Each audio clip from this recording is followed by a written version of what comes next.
Meus queridos alunos, estamos de volta. A atualização legislativa feita no primeiro bloco. Primeiro bloco, assim, era para ter 30, né? Chegamos em quase 1 hora. E agora vamos lá. A atualização jurisprudencial. É óbvio que aqui eu não consigo trazer para vocês em 30 minutos ou mais todos os julgados do segundo semestre de 2021. O que eu procurei pensar em processo penal e legislação criminal especial foi o que houve de mais relevante aí. Vamos lá? Primeiro, pessoal, inconstitucionalidade da inscrição de defensores públicos nos quadros da OAB. O Supremo Tribunal Federal julgou 3 processos importantes sobre defensoria pública no finalzinho do ano passado. Um deles dizendo que a defensoria pública pode prestar assistência em favor de pessoas físicas ou de pessoas jurídicas, desde que necessitadas. Então, cuidado com isso. Se necessitada for, a pessoa jurídica também pode ser assistida pela Defensoria Pública. Uma outra decisão do Supremo importante foi sobre a possibilidade dos municípios criarem órgãos para a prestação de assistência jurídica em favor de necessitados. A Defensoria Pública era contra essa possibilidade, sob o argumento de que essa função é destinada exclusivamente a ela, mas isso não prevaleceu no Supremo. O Supremo Tribunal Federal entendeu que os municípios podem criar órgãos de prestação de assistência às pessoas necessitadas. E a última decisão interessante do Supremo, versando sobre defensoria pública, foi sobre a necessidade ou não do colega defensor pagar a OAB. Vamos ser sinceros, precisa pagar a OAB, né? Ele precisa se inscrever nos quadros da OAB. O STJ, pessoal, já entendia que não, tá? Eu cito aqui no manual o RESP 1710-155, uma decisão de 2018. A segunda turma do STJ já dizia que não havia necessidade. Essa posição do STJ agora ganhou reforço de quem? Do Supremo Tribunal Federal. E por que o defensor público, isso aí é uma tese, pessoal, aqui não estamos para agradar ninguém, né? Mas assim, a gente fala para um, agrada para um, desagrada o outro. É óbvio que os colegas da OAB não gostaram dessa decisão, mas foi uma decisão muito comemorada pelos defensores públicos. Aliás, eu já fui defensor público, 3 anos e meio. E à época, já tem um tempinho isso, né, Charles? À época, nós já discutíamos até que ponto precisávamos aí pagar a OAB, porque, na verdade, há uma dupla sujeição. Se você pegar o Estatuto da OAB, artigo 3º, parágrafo 1º, ele vai dizer que o exercício da advocacia é privativo dos inscritos na OAB, e no parágrafo 1º vai colocar os colegas da Defensoria Pública. E essa era a discussão. Precisa ou não estar inscrito nos quadros da OAB? O Supremo entendeu que não, por vários motivos. Primeiro deles, tão logo aprovado no concurso, o defensor público irá se sujeitar ao regramento da própria Defensoria Pública. Então, na visão do Supremo Tribunal Federal, e está aqui colocado isso para vocês, o Supremo entende que essa dupla sujeição ao regime jurídico da OAB e também à Lei Complementar 80 seria indevido. Então, na verdade, o defensor público já está sujeito ao regime jurídico da Lei Complementar 80, logo, não se sujeita a 8.906. 2. O defensor público não pode exercer a advocacia. Então, se ele não pode exercer a advocacia, como se explicar a necessidade de sua inscrição nos quadros da Ordem dos Advogados do Brasil?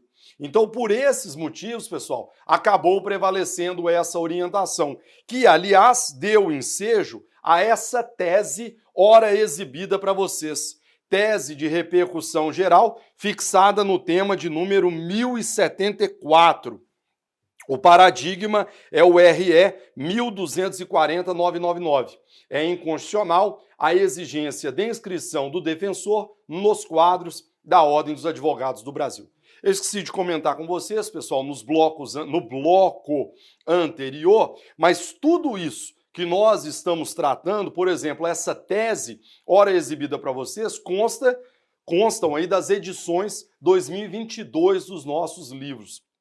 2022, um ano muito especial para nós, porque finalmente, Charles, a gente consolidou um projeto que vem de muitos anos, que são os 4 manuais hoje disponíveis para vocês. O Manual de Processo Penal, que é o azulzinho, em sua 11ª edição, talvez já conhecido de alguns de vocês. 2. O Manual de Legislação Criminal Especial, que é o laranjinha, que hoje tem 21 leis comentadas, dentre elas execução penal. Eu acrescentei execução penal para tornar o livro ainda mais completo. Então lá tem Maria da Penha, é esse aí, ó, tráfico de drogas, organização criminosa, juízos colegiados, abuso de autoridade, execução penal. Temos também, pessoal, se você não tem interesse na legislação especial como um todo, lançamos o Manual de Execução Penal. Tome cuidado, é o verdinho que o Charles está mostrando para vocês, só que lembre-se, o conteúdo desse aí já está inserido no Manual de Legislação Criminal Especial, tá? Então, se você tem interesse apenas na Lei de Execução Penal, opte pelo verdinho. Se você tem interesse na LEP e em outras 20 leis especiais, opte pelo laranjinha, tá? Eu acabei lançando o verde separado, Charles, porque às vezes o aluno tem interesse apenas no estudo da execução penal. E também fiz isso em respeito aos leitores das edições anteriores do Manual de Legislação. Porque vai que o cara comprou legislação em 2021, onde não havia LEP. Aí eu dou para ele a opção de adquirir apenas a LEP. E o último aí, pessoal, é o Manual de Jurisprudência Criminal, que é o vermelhinho.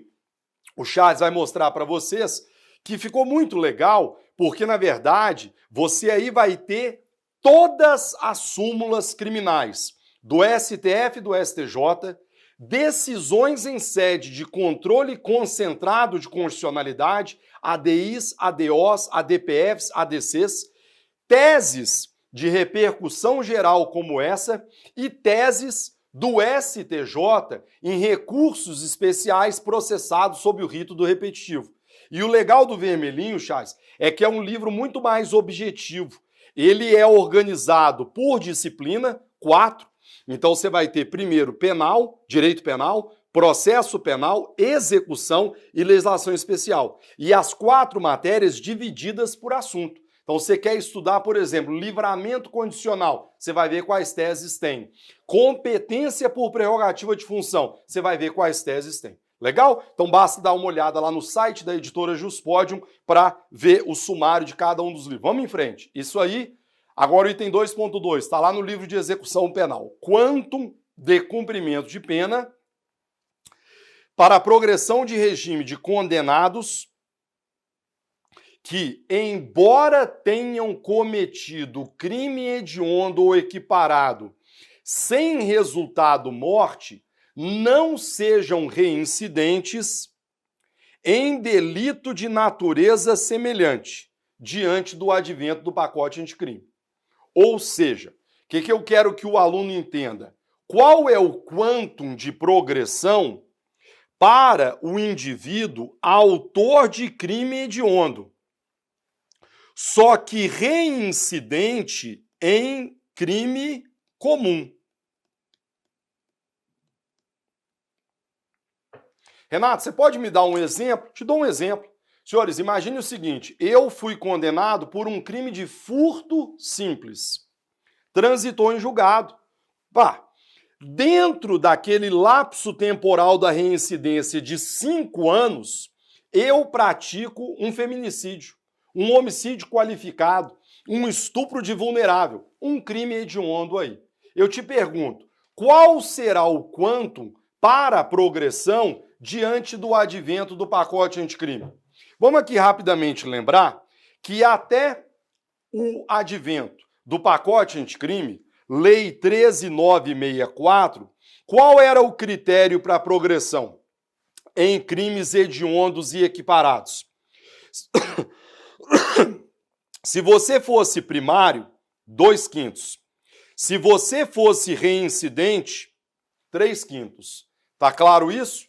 Preste atenção no seguinte detalhe. Qual é o reincidente aqui citado no parágrafo 2º? A lei dizia reincidente em crimes dessa mesma natureza? Não. A lei falava apenas o quê? Reincidente. Então, meu amigo, onde a lei não distingue, não é dado ao intérprete fazê-lo. Qual era a orientação, então, dominante? Que este reincidente aqui era tanto o reincidente em crime comum, como também o reincidente em crime hediondo ou equiparado. Tá claro isso? Então, no meu exemplo, volte no meu exemplo, furto simples, homicídio qualificado. Eu sou reincidente à luz do revogado parágrafo 2º do artigo 2º da 8.072? Sou. Qual seria o quantum de progressão necessário, o quanto de cumprimento de pena necessário para a progressão de regimes? Ora, como eu sou reincidente, 3/5. Tá claro isso? Eis que surge, colegas, o pacote anticrime. E primeiro, vai revogar esse parágrafo 2º, ora exibido para vocês, e vai trazer para dentro da lei de execução penal o novo quantum de cumprimento de pena. E é aí que está o problema. Problema talvez para nós, para o condenado nem tanto. Veja na tela, maestro. A pena privativa de liberdade será executada em forma progressiva, com a transferência para regimentos rigorosos, a ser determinado quando o preço estiver cumprido ao menos. Então vamos lá. 40% da pena, se o apenado for condenado pela prática de crime hediondo e for primário. Ou seja, aqui no inciso 5º foi mantido o antigo patamar de 2/5. Formado que sou em direito, não sei se você tem essa mesma dificuldade que eu tenho, mas 2/5, convenhamos aqui, fica fácil, representam o quê? 40%. Então perceba, pessoal, que para o primário, autor de crime hediondo, foi mantido o mesmo patamar, 40%. Beleza. Vamos para o inciso seguinte, 50%. Se o apenado for condenado pela prática de crime hediondo ou equiparado, até aí tudo bem, com resultado morte, se for primário, vedado o livramento condicional. Quer dizer, agora o que você tem? Um patamar superior para o primário.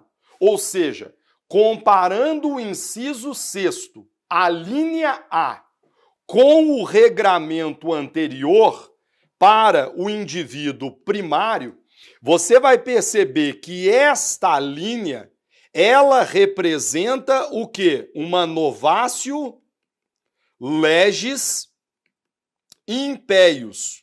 Concordam comigo? Uma novatio legis em prejuízo do indivíduo. Porque aqui, pessoal, o patamar que antes era de 40%, agora piorou.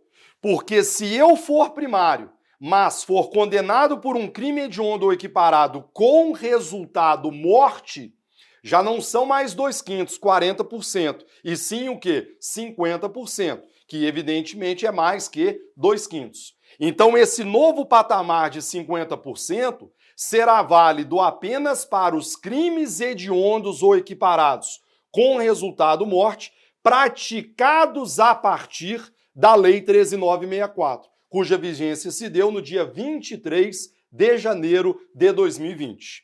Beleza? Só que agora vem um grande problema e a tese que eu vou trazer para vocês. Vejam, 60% da pena se o apenado for reincidente. Deveria ter parado aqui. Pelo menos na minha opinião. Porque se a ideia é recrudescer, deveria ter parado aqui. Só que aí, com a brilhante qualidade legislativa brasileira, vão dizer 60% da pena se o apenado for reincidente na prática de crime hediondo ou equiparado. Percebe a diferença para a redação anterior da 8.072? Porque aqui dizia apenas se você fosse reincidente. Agora não, meu amigo. Agora passou a dizer que você tem que ser reincidente na prática de crime hediondo ou equiparado. Ou seja, aqui nós temos, pessoal, uma reincidência específica. E que, convenhamos, num país como o nosso, a demora que se leva para o trânsito em julgado é praticamente impossível. Porque aqui no inciso 7º, eu tenho que ter alguém que foi condenado irrecorrivelmente por um crime hediondo ou equiparado, e dentro do lapso temporal de 5 anos, ele pratica novo crime hediondo ou equiparado. Ou seja, no meu exemplo que eu havia dado lá atrás, eu pratiquei um furto simples, tá? E depois eu pratico um estupro de vulnerável. Eu pratico um crime hediondo ou equiparado, um tráfico de drogas, que você conseguir imaginar aí, um crime de tortura, um crime de terrorismo. Indago aos senhores, entra no inciso 7º, percebe o lapso do legislador? Não entra, pessoal. E por quê? Porque o inciso 7º, comparando com a sistemática anterior do parágrafo 2º, do artigo 2º da 8.072, ele claramente representa uma novatio legis in melius. Porque, bem ou mal, advertidamente ou não, o legislador, pessoal, passou a exigir que essa reincidência seja o quê? Específica. Então, Charles, se o indivíduo for reincidente, mas não em crime hediondo ou equiparado, qual é o critério de progressão? 40% da pena. Pois é, pessoal, se o crime hediondo dele não for com resultado morte, que é o que a letra A exige, o quantum de progressão para o reincidente em crime comuns será o quê? De 40%. Antes eram 3/5, 60%. Agora melhorou, 40%. Eis o legislador brasileiro. Sobre o assunto, tá aí a tese, tá? Repercussão geral fixada no tema 1169. Tendo em vista a legalidade e taxatividade da norma penal, a alteração promovida pela 13964 no 112 não autoriza a incidência do percentual de 60%, seria o inciso 7º, há pouco exibido para vocês, aos condenados reincidentes não específicos para a progressão. Diante da omissão legislativa, impõe-se a analogia em bona parte, para aplicação inclusive retroativa, novatio legis in melius, do inciso 5º do artigo 112, 40%, ao condenado por crime hediondo ou equiparado sem resultado morte, reincidente não específico. Poderiam ter falado, né, reincidente não específico em crime hediondo ou equiparado, mas é obviamente a ideia aí traduzida. No mesmo sentido, colegas, é a orientação do STJ. O STJ também, a decisão do Supremo é de setembro de 21, mas o STJ também já tinha decidido isso aqui nos idos de maio de 21. É a tese de recurso especial repetitivo fixada no tema 1084. É reconhecida a retroatividade do patamar do inciso 5º do 112, lembre-se, 40%, tá aí, há aqueles apenados, peço desculpas aí pela grafia, que embora tenham cometido crime hediondo ou equiparado sem resultado morte, não sejam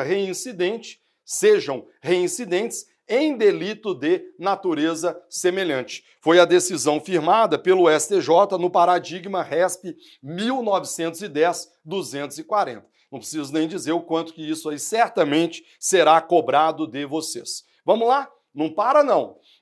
Senhores, item 2.3, constitucionalidade da multa mínima prevista no artigo 33 da Lei de Drogas. Vamos lá. Sobre o assunto, e rapidamente, você sabe que o Código Penal, no artigo 49, ele vai adotar em relação à multa o chamado critério do dia multa. Ou seja, se você pega o caput do 49, ele vai dizer que o juiz, na hora de fixar a pena de multa, ele vai arbitrar isso aí de 10 a 360 dias multa. Maravilha. E na sequência do artigo 49, mais precisamente no parágrafo 1º, ele vai dizer que o juiz então vai fixar o valor do dia multa, podendo variar em 1/30 do salário mínimo até 5 vezes esse valor. Então essa é a regra geral prevista no Código Penal. Essa regra é de observância obrigatória na legislação especial? Não, não necessariamente. O próprio Código Penal diz em seu artigo 12, né? As regras gerais deste Código aplicam-se à legislação especial, salvo se não houver disposição em sentido diverso. E é o que fez o artigo 33 da Lei de Drogas. Porque, fugindo um pouco desse critério tradicional, quando você olha para a multa, o legislador já estabelece um limite superior, que é um limite de 500 e esse limite de 1.500. E isso, colegas, sempre foi objeto de questionamento pela doutrina à luz do princípio da individualização da pena. Alguns doutrinadores sempre questionaram a constitucionalidade desse dispositivo, sob o argumento de que o juiz estaria muito amarrado na hora da fixação dessa multa. Ele não teria a mesma margem de trabalho, a mesma gordura de trabalho prevista lá no Código Penal. Essa orientação foi encampada pelo Supremo Tribunal Federal? Não. Supremo Tribunal Federal entendeu, pessoal, que a legislação especial pode dispor em sentido diverso do quanto previsto no 49 do CP. E, conquanto de fato a margem de trabalho seja mais reduzida, a lei ainda dá ao juiz uma certa discricionariedade para aplicar a pena de multa, levando em consideração não apenas as circunstâncias judiciais, como a própria condição econômica do indivíduo. Por esse motivo, o Supremo Tribunal Federal deliberou pela aprovação da tese de repercussão geral fixada no tema 1178. Abre aspas. A multa mínima, 500, prevista no 33 da Lei de Drogas, é uma opção legislativa legítima para a quantificação da pena, não cabendo ao judiciário alterá-la com fundamento em proporcionalidade, isonomia e individualização da pena. Essa tese, até para ser bem honesto, quando eu fiz a leitura, eu até fiquei admirado, porque nos dias de hoje o Supremo Tribunal Federal reescreve tudo, né? O Supremo Tribunal Federal legisla aí em muitos casos, que a gente poderia gravar uma aula sobre isso. Agora, aqui, finalmente, para o espanto geral da nação, o Supremo Tribunal Federal referendou a opção feita pelo legislador e entendeu que esse quantum mínimo já de 500 não viola a proporcionalidade, não viola a isonomia e não viola o princípio da individualização da pena. Seguimos? Próximo julgado interessante que eu separei para vocês. Charles, competência para o processo e julgamento de crime comum praticado por promotor de justiça, ainda que não relacionado ao cargo. Colegas, eu sou promotor da Justiça Militar da União, atuando aqui em São Paulo. Se praticar um crime no exercício das minhas funções, então, por exemplo, numa audiência de custódia, eu me desentendo com o preso, me desentendo com um colega da defensoria, saco uma arma e dou um tiro no cara, que loucura! crime praticado no exercício das funções. Eu ainda sou promotor da Justiça Militar. Serei julgado onde? Pelo meu respectivo Tribunal Regional Federal, já que sou membro do MPU. Então, seria julgado pelo TRF da Terceira Região. Mas a discussão é, mas e se por acaso este crime praticado pelo seu professor, espero que não guarde relação com o cargo?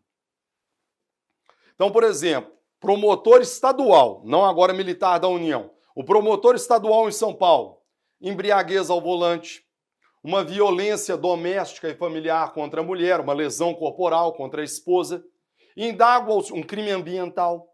Pergunto, vai ser julgado pelo respectivo tribunal ou não? Será julgado pelo juízo comum? Sobre o assunto, colegas, não custa lembrar, até porque hoje parece que se perdeu no tempo e no espaço, a decisão dada pelo Supremo Tribunal Federal na questão de ordem na ação penal 937. Há pouco mais aí de 3 anos e meio, o Supremo deu uma decisão que nos encheu de orgulho. Porque finalmente o Supremo Tribunal Federal resolveu o quê? Restringir a competência originária. Pô, eu preciso parar com isso. Julgar o cara só porque ele é deputado federal no Supremo por um crime ambiental? Julgar o promotor no TJ só porque ele é promotor? Não. Vamos restringir isso aqui. E aí quais foram as duas teses fixadas pelo Supremo nesse precedente importantíssimo? Abre aspas.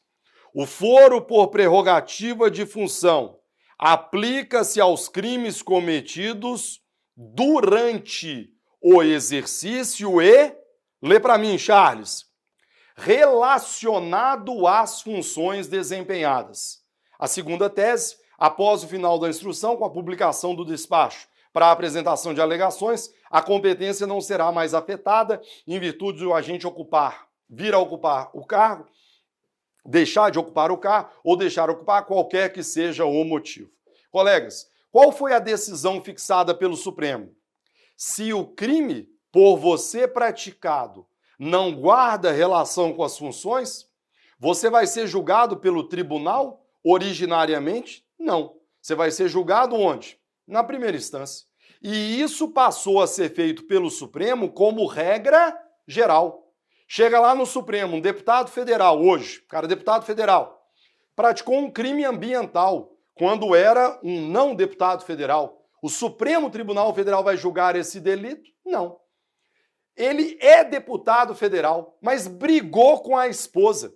Vai ser julgado pelo Supremo Tribunal Federal? Não. Vocês vão lembrar do caso de quem?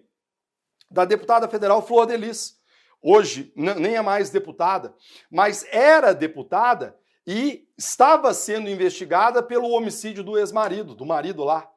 A época em que deputada federal, o que o Supremo Tribunal Federal fez? Salvo engano, decisão do ministro Barroso. Mandou para a primeira instância. Crime não guarda relação com as funções. Seja julgada o quê? Em primeira instância. Aí eu te pergunto, Charles, pau que bate em Chico deveria bater em Francisco? Eu sou promotor, hein, pessoal? Tá? Eu sou promotor de justiça, não custa lembrar isso. Na minha opinião, sim.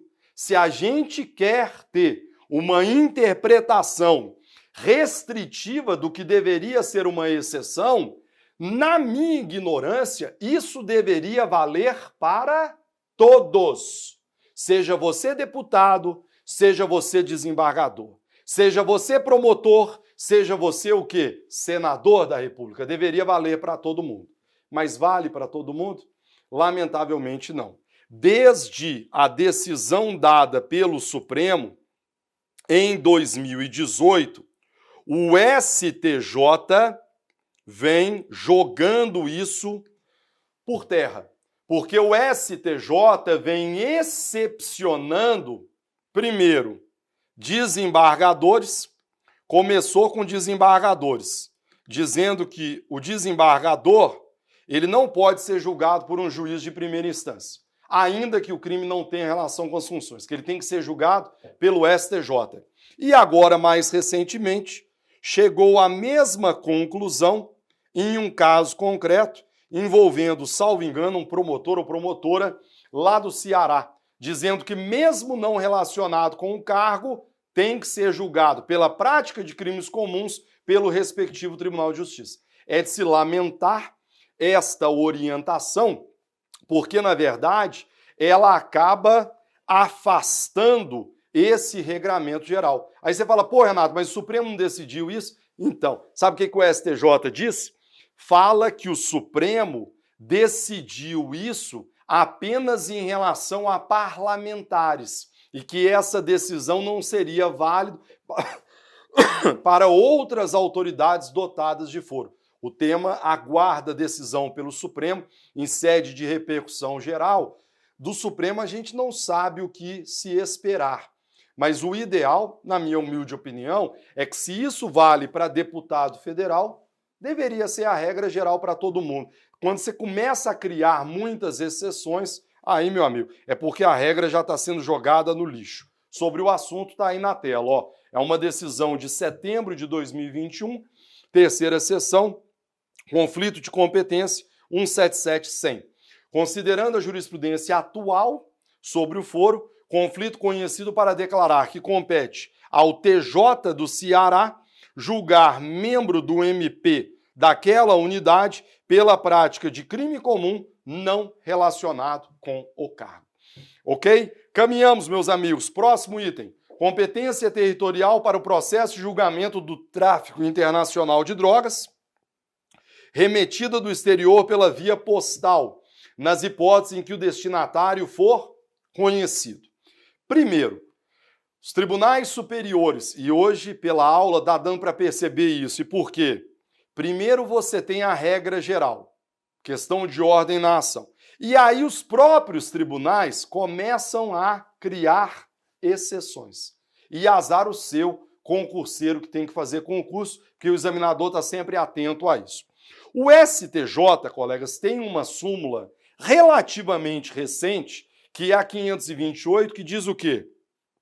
Compete ao juízo federal do local da apreensão da droga remetida do exterior pela via postal julgar o tráfico internacional. Então, Charles, pobre Justiça Federal de Guarulhos, para dar um exemplo. E por quê? Chegou pela via postal uma encomenda. Passaram lá no scanner, sei lá, cachorro, alguma coisa assim, tem maconha ali no Sedex. Sei lá se Sedex vem do exterior, né? Mas assim, o Sedex internacional, UPS, aqueles negócios lá. Chegou ali. O que o STJ entendia? Que esta competência, que obviamente é do juiz federal, já que o tráfico é internacional, então é crime previsto em tratado ou convenção que tem a extraterritorialidade do resultado em relação à conduta, que a competência seria do local da apreensão da droga. Então, Charles, a cocaína, a maconha, sei lá, veio da Holanda. Foi apreendida no Aeroporto Internacional de Guarulhos. De quem é a competência territorial? Guarulhos. Vai ser julgado lá em Guarulhos. Beleza? Aí eu te pergunto, quando essa encomenda via postal for encontrada no aeroporto de Guarulhos, o que a polícia vai fazer com isso? Nada. Nada. E nada por quê, Charles? É óbvio que vai haver a apreensão da droga, é óbvio que vai ser instaurado um inquérito policial, vai haver destruição posterior, mas eu te pergunto, alguma coisa sobre a autoria será descoberta durante essa investigação?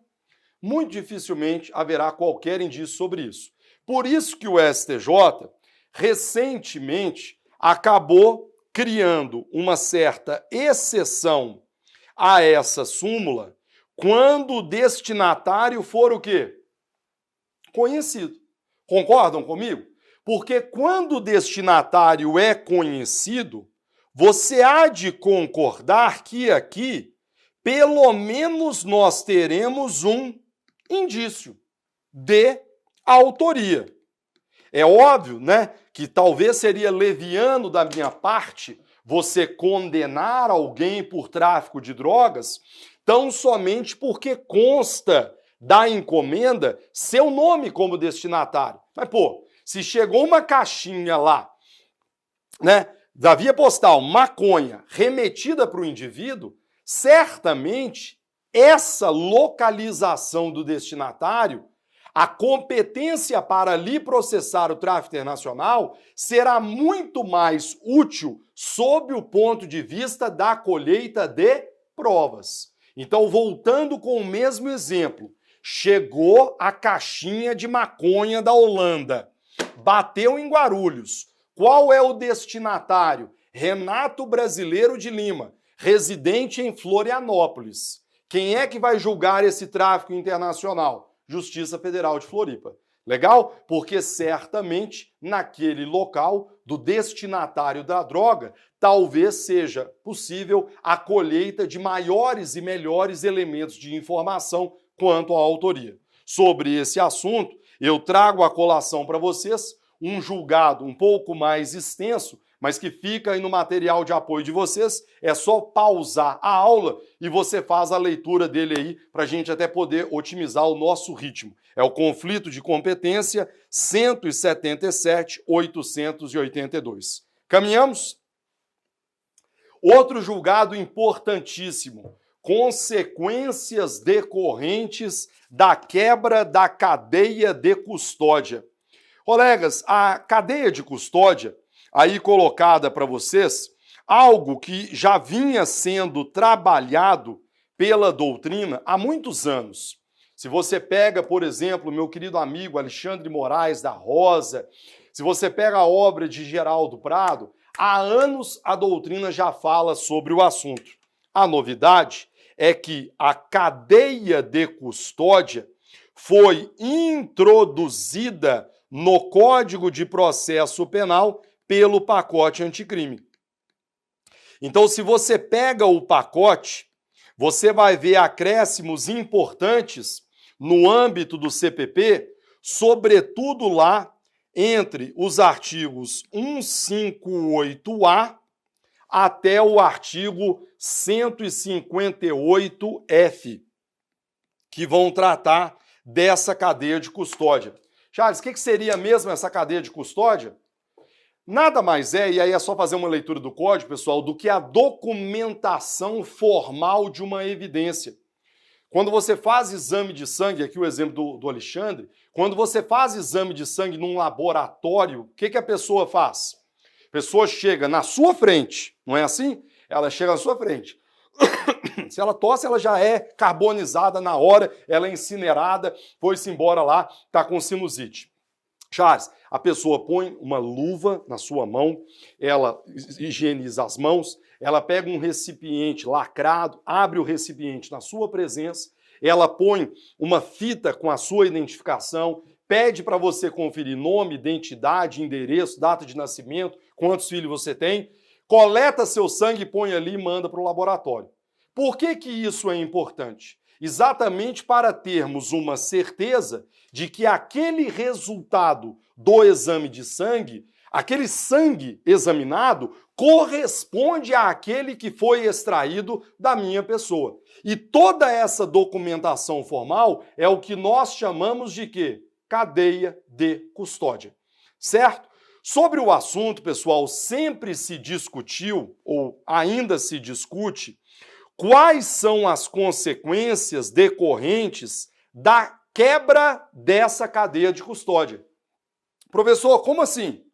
Senhores, imagine, chega uma pessoa, aliás, como promotor militar já peguei vários casos assim, é muito comum que haja revista em armário, e aí encontra maconha no quartel, cocaína, sei lá. Charles, eu pego a sua maconha, que eu encontrei no seu armário, no momento da sua prisão em flagrante, e guardo no bolso do meu paletó. Deixa eu guardar isso aqui.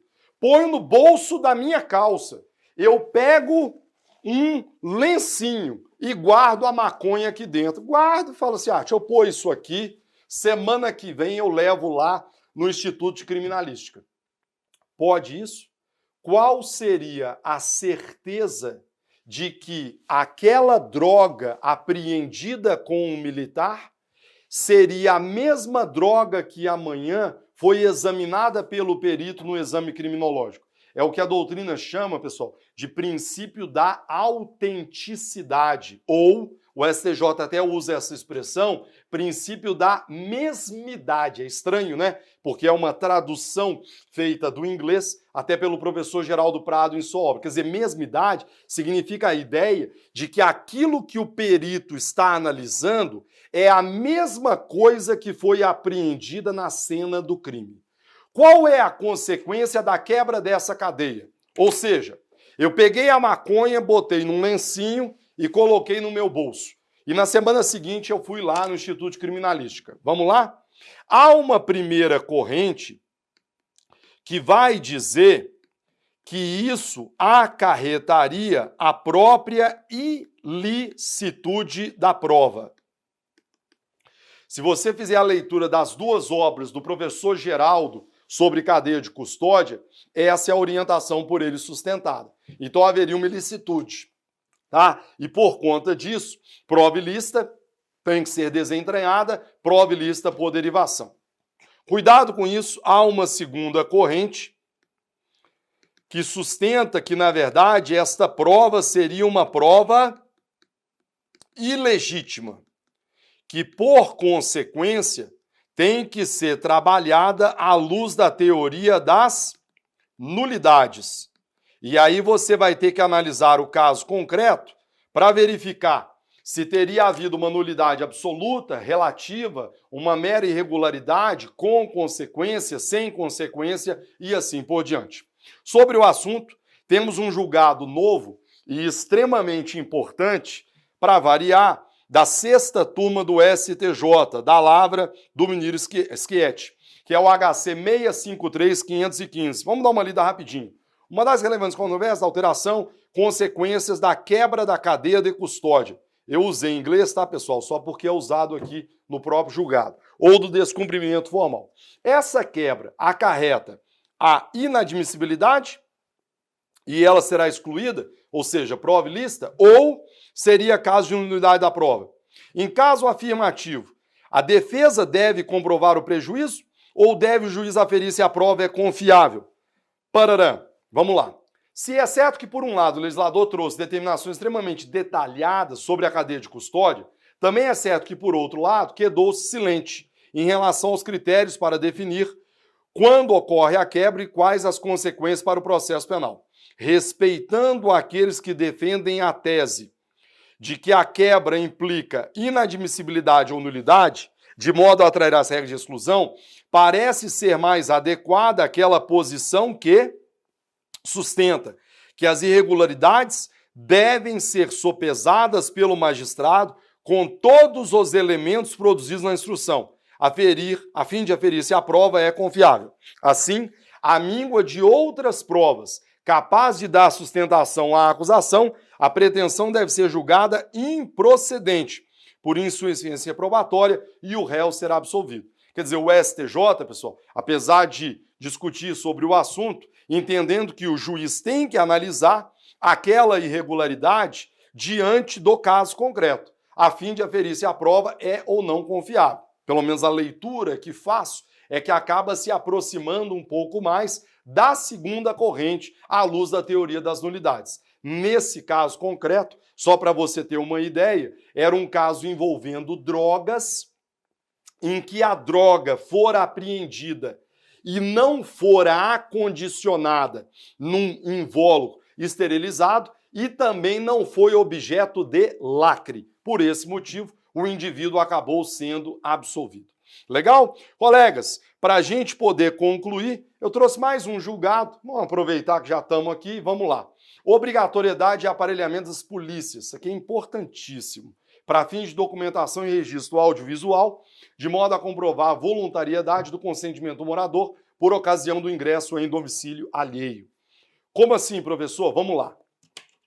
No ano passado, pode voltar comigo, Charles. No ano passado, em março de 2021, a sexta turma do STJ deu uma decisão nesse sentido. Uma decisão histórica, e vale a pena a leitura, em que o STJ, sexta turma, entendeu o quê, Charles? Entendeu que quando a polícia ingressa no domicílio, é muito comum que a polícia diga que o morador consentiu. Aí chega em juízo, o morador diz que, na verdade, foi o quê? Constrangido. Aí o que o STJ decidiu? Ele decidiu, num habeas corpus, caso concreto, que as polícias do Brasil inteiro deveriam passar a usar instrumentos para o registro audiovisual dessas diligências. Aliás, isso passou a ocorrer, a decisão é de março, passou a ocorrer o quê?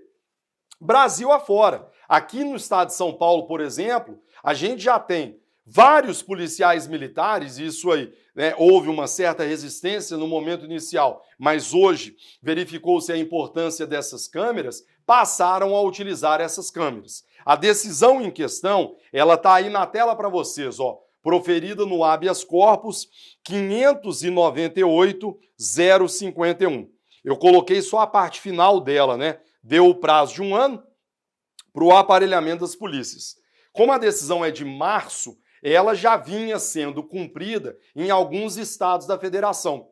Mas em outros, devido à própria questão orçamentária, havia uma grande dificuldade na implementação disso, tá? Colegas, a utilização dessas câmeras é muito comum nos Estados Unidos, a gente vê muito essas imagens. No Brasil, começaram a viralizar nas redes sociais.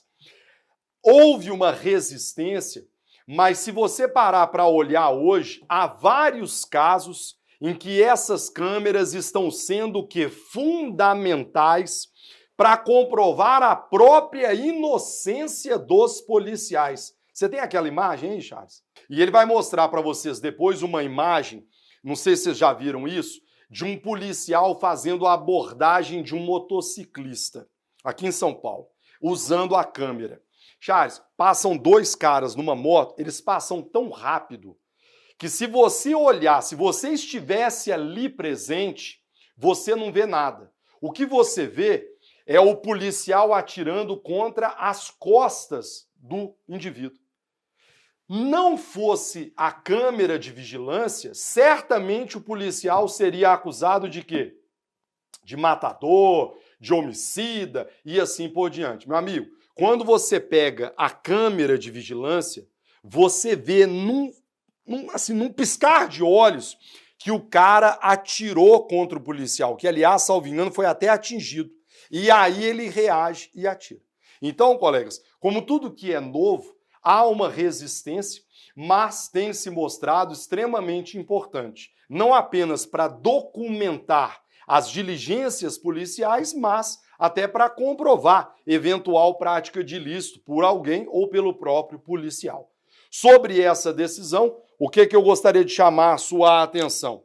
Nessa parte aqui, ela acabou sendo suspensa. E está aqui o julgado importante. No apagar das luzes do ano passado, o ministro Alexandre de Moraes, no RE 1342077, ele concedeu provimento parcial para anular a decisão no STJ na parte que entendeu pelo aparelhamento das polícias. Para o ministro Alexandre, nesse ponto, a sexta turma teria desrespeitado os requisitos constitucionais sobre a inviolabilidade domiciliar, a própria tese do Supremo Tribunal Federal, e ao impor uma obrigação à administração, ele também não teria observado o princípio da separação dos poderes. Então, cuidado, pessoal, porque nesse ponto a decisão do STJ acabou sendo reformada aí, né, pelo ministro Alexandre de Moraes no julgamento desse RE 1342-077. Legal? Colegas, quase 2 horas de atualização legislativa e jurisprudencial. Já me excedi por demais. Certamente meu coordenador pedagógico, vulgo CEO, chamará a minha atenção. até o alarme já está chamando minha atenção, né, por conta de ter extrapolado o tempo aqui. Mas eu espero que você tenha aproveitado isso aí para se atualizar um pouco, seja sob o ponto de vista legislativo, seja sob o ponto de vista jurisprudencial. Tudo isso que foi objeto de análise será detalhado muito mais nas nossas aulas dos cursos regulares. Então, para você que ainda não conhece o G7 Jurídico, dê uma olhada no site. Processo penal e legislação criminal, algumas aulas são por mim ministradas. Então, por exemplo, processo penal, Charles, intensivo anual. Em 2021, quantas aulas nós gravamos? 36. MP Magis, quantas aulas inéditas gravadas? 24. Então, pessoal, conteúdo de qualidade que você terá acesso aqui no G7 Jurídico. Hoje você teve um aperitivo para ver como que as coisas funcionam. E sem prejuízo da leitura dos nossos 4 manuais, todos publicados pela editora Juspod. Eu agradeço aí a sua presença e agradeço ao Charles pelo excelente trabalho de gravação. Fiquem todos com Deus, um forte abraço e até as nossas aulas aí dos cursos regulares. Tchau!